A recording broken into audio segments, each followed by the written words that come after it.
You and I both know the truth. Life doesn't get easier. If anything, it throws harder challenges at us the moment we think we figured it out.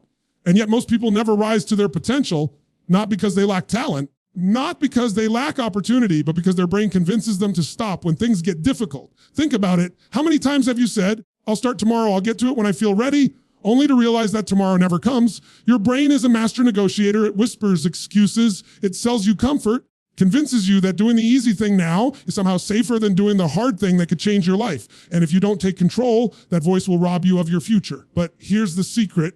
Your brain isn't your enemy. It's your greatest weapon. The problem isn't that it resists hard things. The problem is you've never learned how to make it work for you instead of against you. Imagine what your life would look like if you could force your brain to take action even when you don't feel like it, even when fear screams.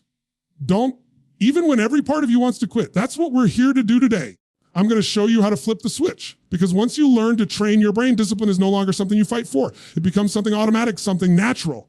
And when that happens, nothing can stop you. So if you've ever felt stuck, if you've ever felt like you're capable of so much more, but something inside keeps pulling you back, then lean in. Don't just listen with your ears, listen with your life. Because what I'm about to share with you isn't theory. It's not motivation for a moment. These are tools to rewire your mind so you can finally do the hard things that build the life you've been dreaming of. Here's the first truth you need to understand. Your brain is not designed to make you successful. It's designed to keep you safe. That means every single time you try to step outside the familiar, every time you try to push into something uncertain, every time you aim for a higher standard in your life, your brain is going to fight you. Not because you're weak, not because you're broken, but because that's how it's wired. It craves comfort, it craves safety, it craves predictability. But the problem is this: comfort and growth cannot coexist. Comfort is the killer of potential. Comfort is the silent poison that convinces you to settle for a life that's far beneath what you're capable of. Think about your own life for a moment. How many times have you wanted to take a step forward toward a business, a new habit, a health goal, relationship shift? And right when you felt that fire to move, your mind whispered, take it easy, do it later, stay where it's safe. And what happened? You bought the lie. You listened to the comfort trap, and in that moment, you didn't just lose a chance. You trained your brain to believe that avoidance is acceptable. That's the dangerous cycle. Every time you surrender to comfort, you reinforce the habit of staying small. Now, here's the paradox. Every part of you thinks comfort is what you want. A comfortable life, no stress, no pressure, no pain. But if you've ever been stuck in comfort too long, you know what actually happens. Comfort turns into boredom. Boredom turns into frustration. Frustration turns into self-doubt. And before long, you're living in a cage built out of your own excuses. The comfort trap feels like safety, but it's actually the slowest form of suffering, because deep down, you know you were meant for more. Nothing eats at the human spirit more than the gap between what you're capable of and what you're settling for. So how do you break it? You have to rewire the association your brain has with discomfort. Right now, when you feel discomfort, you think something is wrong. You think it's a signal to stop. But discomfort isn't danger. It's the signal that you're in the zone of growth. It's the exact proof that you're stretching, that you're creating new capacity, that you're building a life that is different from yesterday's. If you want to force your brain to do hard things, you have to make discomfort your new normal. You must begin to chase it, to welcome it, to see it as the price of entry for the life you actually want. Think about an athlete. If an athlete only trained when it felt comfortable, they'd never win. They'd never push past limits. The entire reason they grow is because they push against resistance. They embrace the burn. They know that the pain they feel today is the strength they'll have tomorrow. Your brain works the same way. Hard things are not a barrier.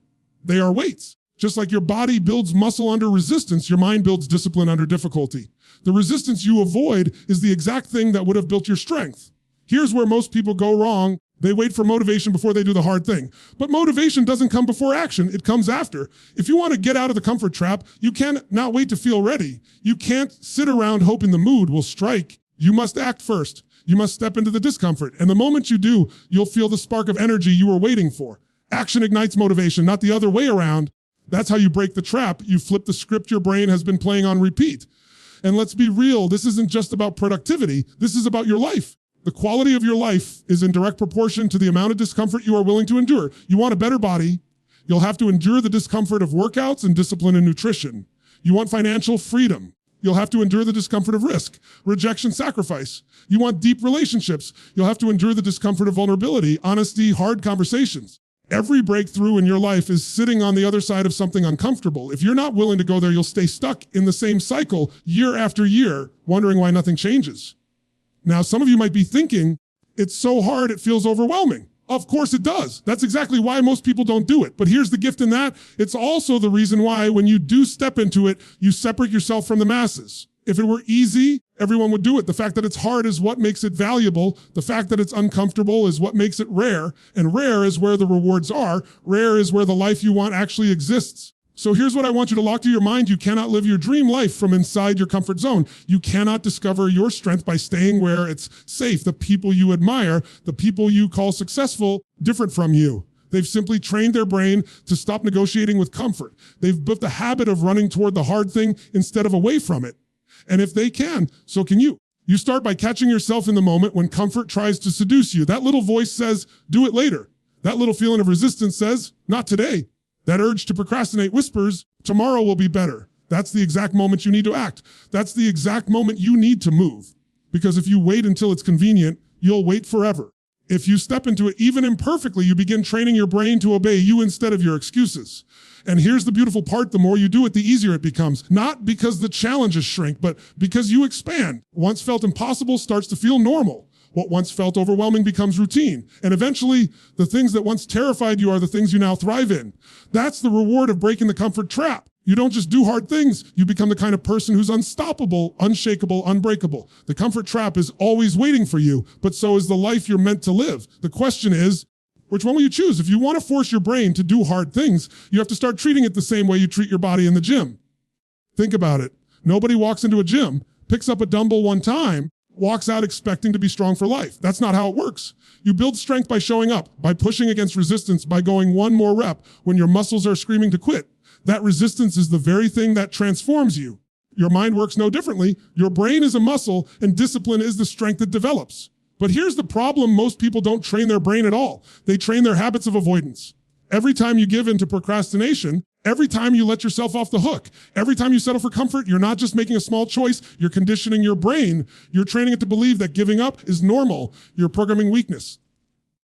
And then a big challenge shows up. You wonder why you can't handle it. It's because you haven't been training. But here's the great news. You can flip it the same way you build muscle by resistance. You build mental strength by intentionally facing the hard things you'd rather avoid. Every time you push through discomfort, every time you show up when you don't feel like it, every time you finish what you started, instead of quitting halfway, you're putting a weight on the bar of your brain. And with enough repetitions, it gets stronger, sharper, and more unstoppable. Let me give you a simple example. Imagine you set an alarm for 6 a.m. The moment it goes off, what happens? Brain immediately starts negotiating. It says 5 more minutes. You deserve rest. You'll do better if you sleep in. That's resistance. That's the weight. And in that moment, you have a choice. You can hit snooze. And if you do, you just trained your brain to listen to excuses. Or you can get up.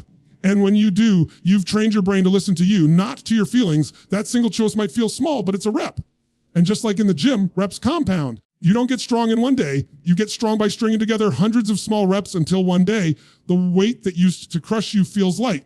That's how you build mental toughness. You train it daily. You don't just wait for big challenges to show up and hope you'll somehow rise to the occasion. That's like never going to the gym and then expecting to lift 300 pounds when life drops it on your chest. No, you prepare. You condition. You train your brain with the small daily hard things. So when the big storms come, and they will, you're not overwhelmed. You're ready. Now, let me tell you why this matters. Most people live their lives avoiding resistance, thinking they're avoiding stress. But what they don't realize is they're creating a weaker version of themselves that can't carry the weight of their own dreams. If you never put your brain under pressure, if you never demand more from it, will atrophy just like a muscle that never gets used, it shrinks. And the truth is, life doesn't give you what you want, it gives you what you're prepared to handle.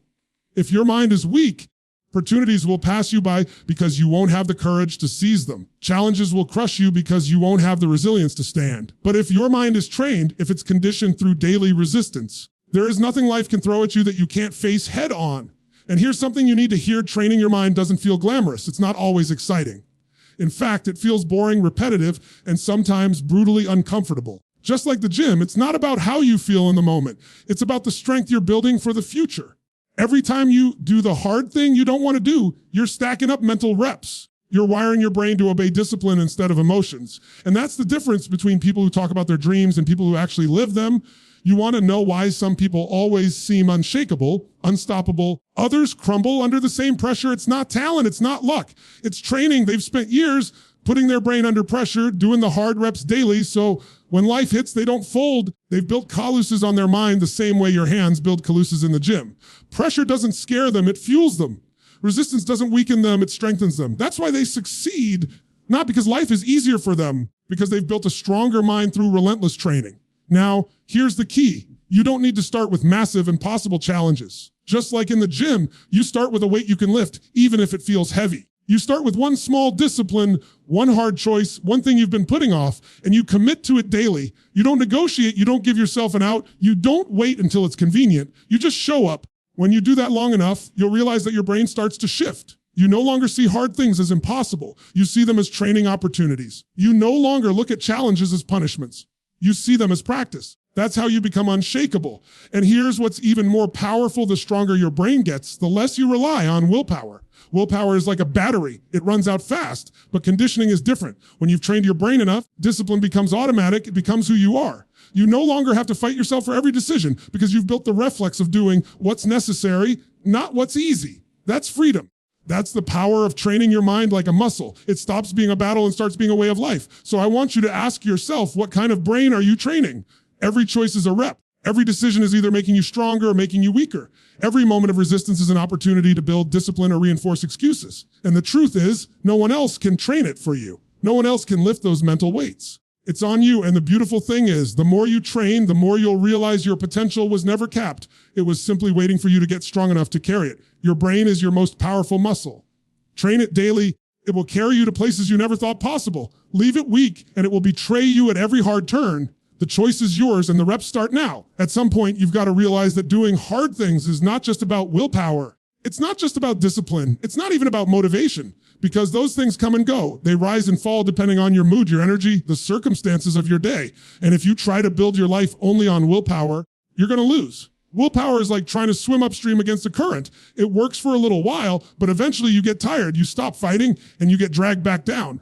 The real power doesn't come from trying harder. It comes from shifting who you believe you are. You don't consistently act against your identity. If deep down you believe you're lazy, you'll always find a way to sabotage your progress. If you believe you're not disciplined, act accordingly. If you see yourself as someone who quits, your brain will protect that identity, even when consciously you're saying, I want to change. That's why so many people never break through. They're trying to change their behavior without changing their identity. They're trying to force themselves to act like a different person while secretly believing they're still the same. And eventually, the old identity always wins. Here's the truth. When you shift your identity, your actions begin to follow naturally. When you stop saying, I'm trying to be disciplined, and start saying, I am disciplined, you change the story your brain runs on. You stop saying, I'm trying to quit smoking, and start saying, I'm not a smoker. Your actions line up with your identity. The fastest way to force your brain to do hard things isn't to keep fighting with it. It's to become the kind of person who simply does those things because it's who they are. Think about it. A runner doesn't have to negotiate with themselves every morning about whether they should run or not. They just run because that's who they are. A leader doesn't have to ask if they should take responsibility. They lead because it's who they are. A committed parent doesn't debate whether to care for their child. They do it without thought, because it's tied to their identity. When something becomes part of who you are, it becomes automatic. There's no longer a constant battle in your head. So the question becomes, what identity are you living from right now? And more importantly, identity do you need to adopt to reach the life you actually want? Because the gap between where you are and where you want to be isn't just action, it's identity. The life you want requires a stronger identity than the one you've been living with. And here's the catch: you don't wait until you've earned it to claim it. You claim it now, and then you live into it. If you wait until you feel like you're disciplined, you'll never get there. If you wait until you deserve to call yourself successful, you'll stay stuck in the cycle forever. You have to decide first. You have to declare who you are before the evidence shows up, and then let your actions catch up to that declaration. That's uncomfortable, isn't it? Because part of you feels like a fraud when you say, I am this, before you've lived it. That's how every transformation begins. Every person who has ever risen to greatness had to step into an identity bigger than their current reality. They had to say, this is who I am, long before the world believed them. They trained their brain to align with that new identity, and eventually the evidence followed. So if you want to force your brain to do hard things, stop asking yourself, what do I need to do? And start asking, do I need to become? Because when you decide who you are, the actions that match that identity become natural. If you decide you're the kind of person who never quits, then quitting is no longer an option, no matter how hard it gets. If you decide you're the kind of person who always finds a way, then even when the path looks impossible, your brain goes to work finding solutions. If you decide you're the kind of person who thrives in discomfort, then challenges stop being terrifying. They become the environment you grow in.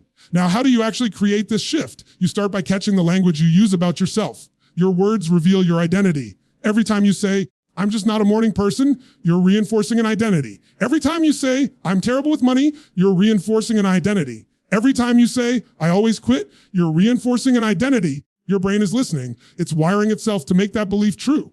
So the first step is to cut off the language of the old identity and replace it with the language of the new one. Then you back it up with action. Even small action, because identity is built not just by what you declare, but by what you prove to yourself through evidence. If you say disciplined, and then you follow through on a promise to yourself, even if it's small, you reinforce that identity.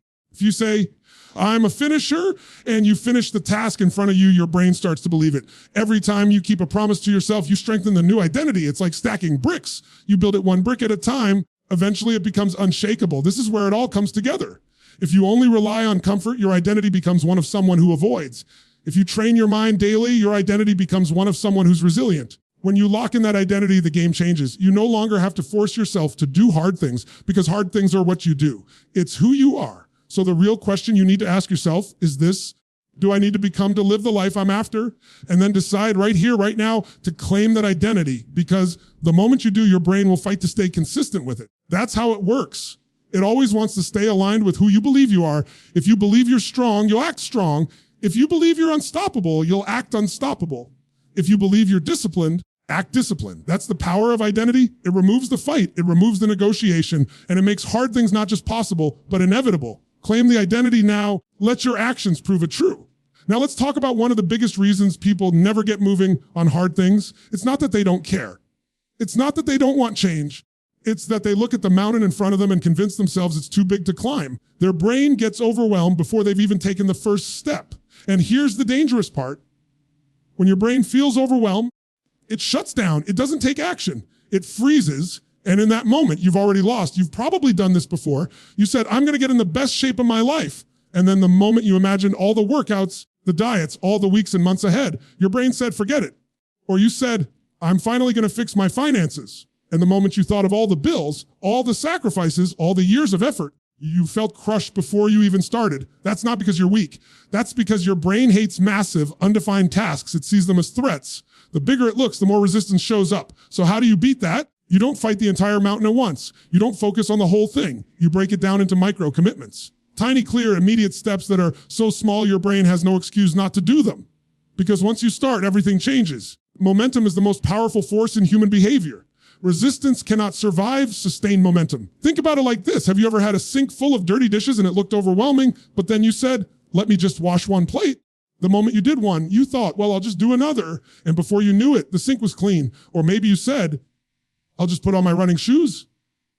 And then suddenly you found yourself walking out the door. 10 minutes later, you were in a full workout. That's the power of micro commitments. They bypass the brain's resistance by making the first step so small, so doable that there's no reason not to take it. And once you're in motion, the resistance starts to fade. Here's the secret. Your brain doesn't need the entire plan before it acts. It's just to believe it can handle the next step. That's all. So when you're facing something hard, stop asking, how do I finish the whole thing? And start asking, what's the smallest action I can take right now? Because that one action opens the door to the next, and the next, and the next, until suddenly you're halfway up the mountain you thought was impossible to climb. The reason this works is because action creates energy. Most people think energy comes first. They think, I need to feel energized. I need to feel motivated.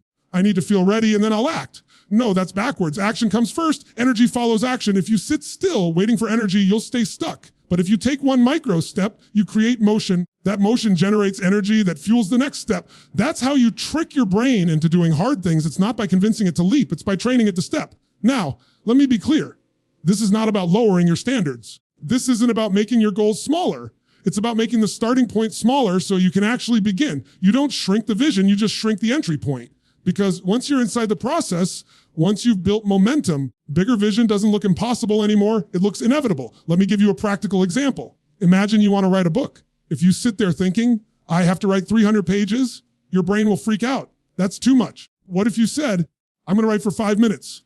That's it. 5 minutes? Your brain can't fight that. And what happens, you start writing and 5 minutes often turns into 20 or 30 or an hour. That's momentum. Even if it's only 5 minutes, you've built the habit of showing up. You've kept the promise to yourself. That's how micro commitments stack into massive results over time. This is where people sabotage themselves. They think they need massive action all at once. So they overwhelm themselves into doing nothing. But the truth is, massive success is nothing but micro commitments compounded over time. The person who works out an hour every day didn't start there.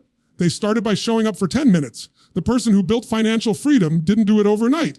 They started by saving a little consistently. The person who transformed their life didn't leap to the top. They climbed one step at a time, and eventually those steps turned into a staircase to success. The brain loves progress, even small progress. When you see yourself moving forward, even in the tiniest way, you feel good. That's dopamine. That's your brain rewarding you for progress. And when you harness that, you start craving action instead of avoiding it. Suddenly, things stop looking like impossible punishments and start feeling like games you can win one step at a time. So here's what you need to start doing. When you feel that resistance, when your brain says, this is too much, don't try to tackle the whole thing. Ask yourself, what's one thing I can do in the next 5 minutes? Maybe it's making the call. Maybe it's writing the first sentence. Maybe it's walking outside. Maybe it's just opening the book. Do that one thing and let momentum carry you. That's how you stop letting resistance win. You don't beat it with force. You beat it with motion. And over time, these micro commitments do more than just build momentum. They reshape your identity. Remember, every action is a vote for the kind of person you believe you are. So when you keep stacking small wins, your brain starts saying, this is who I am. The kind of person who shows up. I'm the kind of person who does what I said I'd do. I'm the kind of person who doesn't quit. And that identity reinforces itself. Suddenly, you're no longer fighting yourself. You're flowing with who you've become. And that's the magic. Because when you combine the willingness to break the comfort trap, the training of your mind like a muscle, power of aligning with a stronger identity, and then you add micro commitments, you create an unstoppable cycle. You're no longer frozen by the size of your goals. You're no longer crushed by resistance. You're no longer stuck in the lie that you have to do everything all at once. You realize that the hardest things in life can be conquered the same way any mountain is climbed, step by step, commitment by commitment, moment by moment. You don't have to finish the whole thing today, but you do have to start. And once you start, realize that resistance is powerless against momentum. One of the biggest reasons people avoid hard things is because they've been taught to see pain as the enemy. From the time we're young, we're wired to escape pain. If it hurts, we pull away. If it's uncomfortable, we run. And that works when the pain is fire on the stove or danger in the wild. But in life, in growth, in transformation, that wiring betrays you. Because the truth is, pain is not your enemy. Pain is your greatest teacher. Pain is proof that you're stretching beyond your old self. Pain is the birthplace of progress. Think about it. Every meaningful change in your life was born through some form of pain. The pain of being out of shape is what pushes people to finally take care of their body. The pain of being broke is what drives people to finally learn about money and change their habits. The pain of loneliness is what makes someone step up and improve how they show up in relationships. Pain is the spark that forces you to move. Without it, most people stay stuck forever. So instead of running from it, what if you decided to use it? If you reframed pain into power? The problem is that most people only see pain through the lens of suffering. They feel the discomfort of a workout and they think this is terrible. They feel the struggle of discipline and they think this is torture. They feel the sting of failure and they think this is unbearable. And so they retreat. But here's the reality. Pain only feels like suffering when you attach the wrong meaning to it. The workout isn't suffering. It's strength being built. The discipline isn't punishment. It's the foundation of freedom. The failure isn't the end. It's feedback. The moment you shift the meaning, the moment you reframe pain, stops being something to fear and becomes something to fuel you. Imagine two people running up the same hill. One is saying to themselves, this hurts. This is awful. I can't do this. The other is saying, this burn means I'm getting stronger. This struggle means I'm growing. They're experiencing the same pain, but one is crushed by it and the other is empowered by it. Why? Because the difference isn't the pain, it's the perspective. Pain without purpose feels like torture. Pain with purpose feels like progress, and here's where the shift happens. Instead of asking, how do I avoid pain? Start asking, what is this pain trying to give me? Because there's always a gift in it. Pain teaches resilience. It builds endurance. It sharpens focus. It strips away weakness. It humbles arrogance. It reveals who you really are when comfort is gone. Those gifts can't be found anywhere else. And the more you lean into them, the stronger you become. Most people never unlock that power because they quit the moment pain shows up. They quit the workout. They quit the habit. They quit the dream. And they think quitting relieves the pain, but it doesn't. It just replaces the short-term pain of discipline with the long-term pain of regret. And regret is the heaviest pain you will ever carry because you can't do anything about it once the moment is gone. Discipline is temporary pain with permanent reward. Regret is permanent pain with no reward at all. So you've got to decide which pain you want to live with, the pain of growth or the pain of regret, because there is no path without pain. There's only the question of whether you're going to suffer from the weight of staying the same or rise from the weight of change. Let me tell you something powerful. The most unshakable people, the ones you admire, the ones you think are unstoppable, they didn't get there by avoiding pain. They got there by using it. They saw pain as proof they were on the right track. They learned to interpret struggle as strength in the making. They made discomfort their ally. Because of that, their brain stopped resisting hard things. Instead of saying, this hurts, stop, their brain said, this hurts, so keep going. Because this is where the breakthrough lives. That's the shift that separates those who rise from those who stay stuck. Here's the truth. You will never eliminate pain from your life. The choice is whether you let it control you or whether you use it. You decide to use it. When you see it as power, everything changes. That conversation you were avoiding because it felt uncomfortable, it becomes the path to a deeper relationship. That rejection you feared, it becomes the training ground for resilience. That failure you thought was crushing you, it becomes the blueprint for your next success. Pain stops being the barrier and becomes the doorway. And the more you do this, the more your brain adapts. Just like a muscle adapts to weight, your brain adapts to pain. What once broke you becomes light work. What once felt unbearable becomes normal. And then you're free because nothing scares you anymore. When you can look pain in the eye and say, you're not here to destroy me, you're here to build me, you take back your power. I want you to think about your own life right now. Where are you running from pain? Where are you labeling discomfort as suffering instead of progress? Have you been retreating when you should have been leaning in? Because the truth is, the very pain you're avoiding is the key to the life you want. The hard thing you've been putting off, the thing you've been resisting because it feels uncomfortable, that's the exact thing that will free you if you lean into it. So when the pain shows up, and it will, don't run. Don't retreat, reframe it. Ask, strength is this building in me? What is this preparing me for? What is this trying to give me? And when you do, the pain no longer feels like a punishment. It feels like progress. It feels like power. That's when your brain shifts from avoiding hard things to chasing them. Because it finally understands that pain isn't something to fear. It's the pathway to becoming everything you were meant to be. At the end of the day, discipline alone is not enough. Because discipline without meaning eventually burns out. You can force yourself to wake up early, to grind, to push through discomfort. But if you don't have a bigger reason behind it, sooner or later your brain will sabotage you. Discipline on its own feels like a burden, but discipline anchored to a purpose feels like fuel. And that's the difference between people who keep showing up when it's hard, people who give up when the first storm hits. Think about it. You've tried sheer willpower before. You've told yourself, I'm going to do this no matter what. And maybe it worked for a few days, maybe even a few weeks. Then the fire started to fade, the excuses started to get louder, and you found yourself slipping back into old habits. Why? Because willpower is like a muscle. It gets tired, it gets weak. And if that's all you're relying on, carry you through. But purpose doesn't fatigue. Purpose ignites something deeper than willpower ever can. Purpose wakes you up when your body wants to sleep. Purpose drives you forward when fear tells you to turn back. Purpose makes the pain of discipline worth it because suddenly the struggle isn't just about you, it's about something bigger. The problem most people have is they've never linked their discipline to something that truly matters to them. They say they want to lose weight, but why? Just to look good. That won't sustain you when your legs are burning at the gym. But if you tie it to something deeper, like wanting to be there for your kids, wanting to set an example for your family, and to feel alive in your own body. That becomes fuel. They say they want to make more money, but why? Just to buy more stuff. That won't keep you grinding when things get tough. But if you tie it to freedom, to providing for your family, to creating opportunities, to making an impact, that's a reason strong enough to pull you through the fire. This is what most people miss. Discipline isn't just about pushing yourself harder. It's about pulling yourself forward with something so powerful that quitting isn't an option. When your why is big enough, the how becomes easier. The hard things don't feel as heavy because you're no longer doing them just for the sake of doing them. You're doing them for something that matters at the deepest level of your soul. Every person who has ever achieved something extraordinary wasn't just disciplined for the sake of being disciplined. They were driven by a purpose so big it dwarfed their excuses. Think about it. Great athletes don't train for the love of pain. They train because they're chasing a vision of greatness, of legacy, of inspiring millions. Innovators don't grind through endless failures because they enjoy frustration. They do it because they believe their idea can change lives. Parents don't sacrifice sleep and comfort just because they love exhaustion. They do it because they're driven by love, by the purpose of giving their children the best life possible. Purpose transforms suffering into sacrifice, sacrifice into strength. And here's the key: you have to define your purpose clearly. Vague goals don't move the soul. Saying, I just want to be successful, is too shallow. You've got to ask yourself, why would I want this? Does it mean for me? Who does it impact beyond me? Because the more emotionally charged your purpose is, the more power it has to pull you through resistance. If your why doesn't make you emotional, it's not strong enough. It has to light a fire inside of you, something that makes you feel like giving up would be betraying yourself and the people who count on you. And don't think purpose has to be some grand world-changing mission. It doesn't always mean saving the planet or starting a movement. Sometimes purpose is simply being the person you promised yourself you'd become.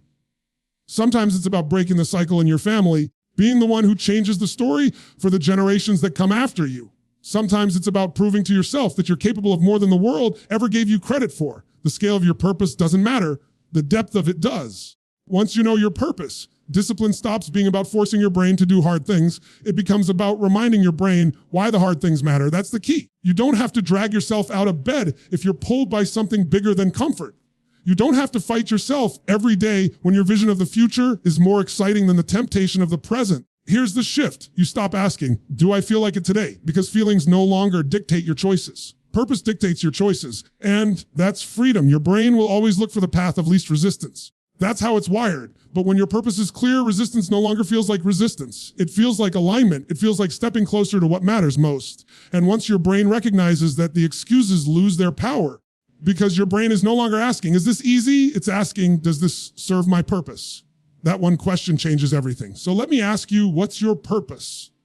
Why do you need to do the hard things you've been avoiding? Do you need to become? Who are you doing it for? Because if you can't answer that, you'll never sustain the discipline you need. But the moment you get clear, the moment you link your discipline to something bigger than yourself, you become unstoppable. When you anchor discipline to purpose, you stop negotiating with your brain. You stop playing small. You stop giving yourself an out, because now every rep, every sacrifice, every early morning, every hard decision isn't just about discipline, it's about destiny. And that changes the game forever. Because when your purpose is bigger than your pain, your brain has no choice but to obey.